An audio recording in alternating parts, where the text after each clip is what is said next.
চলছে ভারত ইংল্যান্ডের দ্বিতীয় টেস্ট। তার মাঝেই রিভিউ নিয়ে মজার ঘটনা ঘটল বিশাখাপত্তনমে। ইংল্যান্ডের ব্যাটসম্যান জ্যাক রলির বিরুদ্ধে রিভিউ নেওয়ার জন্য রোহিত শর্মাকে চাপ দিচ্ছিলেন কুলদীপ যাদব। 15 সেকেন্ড পেরিয়ে যাওয়ার পর কুলদীপকে পাল্টা দিলেন ভারতীয় অধিনায়ক।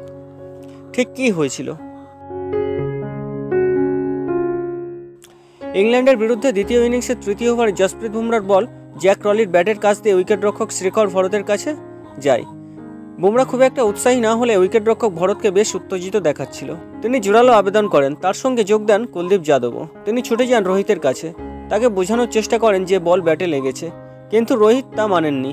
আলোচনার মাঝে রিভিউ নেওয়ার জন্য বরাদ্দ 15 সেকেন্ড পেরিয়ে যায়। তারপর জায়ান্ট স্ক্রিনে সেই শটের রিপ্লে দেখানো হয়। তাতে স্পষ্ট দেখা যায় যে বল ব্যাটে লাগেনি। সেটা দেখে রোহিত কুলদীপের দিকে হাত দিয়ে ইশারা করেন, 2 হাতের বুড়ো আঙুল দেখিয়ে মজাও করেন তিনি। কুলদীপ যেভাবে অন্য বোলারের জন্য লড়াই করেছেন সেই কারণে হয়তো তার প্রশংসাও করেন ভারতীয় অধিনায়ক। তবে সবটাই মজার ছলে।